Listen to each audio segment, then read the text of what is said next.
Hello everyone. इस video के माध्यम से हम डिस्कवरी ऑफ सेल के बारे में जानने की कोशिश करेंगे।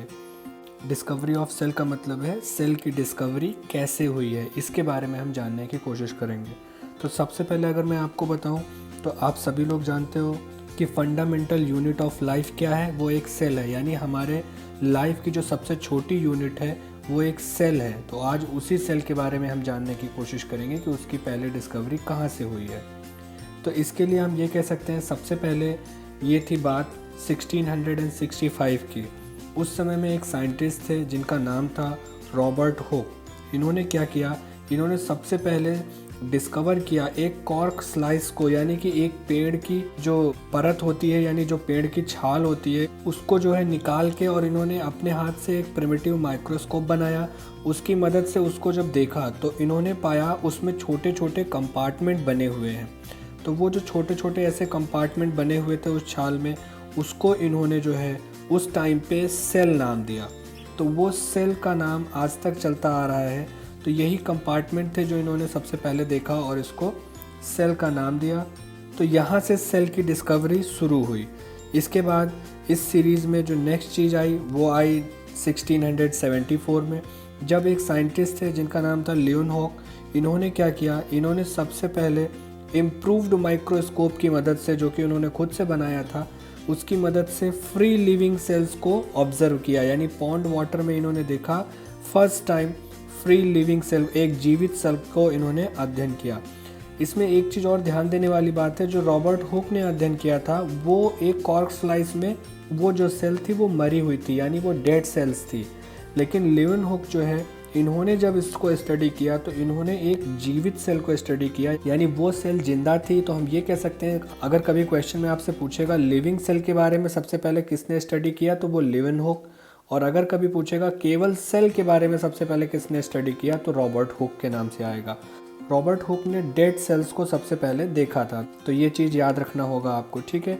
इसके बाद इस डिस्कवरी में आगे बढ़ते हुए 1831 में रॉबर्ट ब्राउन आए। रॉबर्ट ब्राउन ने सबसे पहले सेल के अंदर न्यूक्लियस को डिस्कवर किया। देखो, इसके पहले के जो साइंटिस्ट थे उन्होंने सेल तो डिस्कवर किया था, लेकिन उन्होंने सेल के अंदर की किसी चीज़ को डिस्कवर नहीं किया। लेकिन जब 1831 में रॉबर्ट ब्राउन आए तो इन्होंने सबसे पहली बार न्यूक्लियस को देखा और उसको इंट्रोड्यूस किया कि सेल के अंदर एक न्यूक्लियस भी होता है, ठीक है। फिर इस सीरीज़ में आगे बढ़ते हुए नेक्स्ट हमारे साइंटिस्ट आए जिनका नाम था पुरकिंजे। इन्होंने सबसे पहली बार 1839 में इन्होंने सेल के अंदर देखा और इन्होंने बताया कि उसके अंदर जो फ्लूइड सब्सटेंस है उसका नाम इन्होंने दिया प्रोटोप्लाज्म।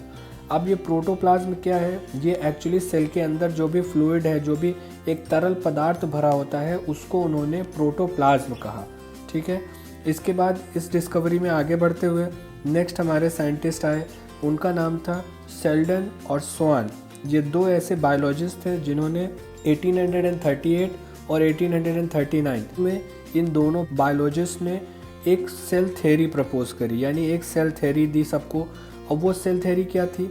सेल थ्योरी ये थी कि जो जितने भी एनिमल्स होते हैं और जितने भी प्लांट्स होते हैं, सारे के सारे एनिमल्स और सारे के सारे प्लांट्स जो हैं वो सेल से बने होते हैं। तो उसकी सबसे मेन इंपॉर्टेंट बात ये थी।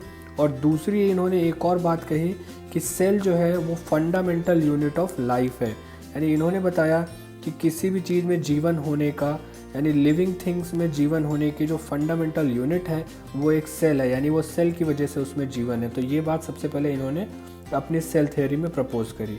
इसके बाद इस सीरीज़ में जो हमारे नेक्स्ट साइंटिस्ट हुए उनका नाम था वर्कोव। वर्कोव ने बताया हमें 1855 में, इसी सेल थ्योरी को उन्होंने फर्दर एक्सप्लेन किया और एक्सप्लेनेशन में उन्होंने बताया कि एक सेल अपनी ही जैसी और सेल्स को प्रोड्यूस करता है। यानी पहले कोई एक सेल होगी और यही सेल आगे चल के दो हिस्सों में टूट जाती है, यानी एक ही सेल जो है अपने जैसे और सेल्स को प्रोड्यूस करती है। ये बात हमें वर्कोव ने बताई, ठीक है।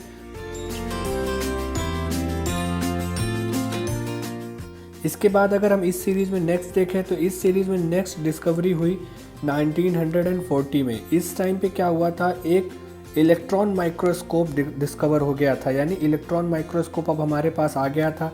और जब इलेक्ट्रॉन माइक्रोस्कोप आ गया तो इसकी मदद से हमने सेल के अंदर देखना शुरू कर दिया, यानी अब हम सेल के अंदर की छोटी छोटी चीज़ों को देख सकते थे। इलेक्ट्रॉन माइक्रोस्कोप जैसे कि आपको पता है कि बहुत ज़्यादा जूम करके अंदर तक की चीज़ों को देख सकता है, तो इससे हमें सेल के अंदर के जो ऑर्गेनेलीज हैं, यानी जो सेल के अंदर के जो पार्ट्स होते हैं, वो सारे के सारे पार्ट दिखने लगे। तो ये डिस्कवरी हुई थी 1940 में, तब से हम सेल्स के सारे पार्ट के बारे में जानने लगे।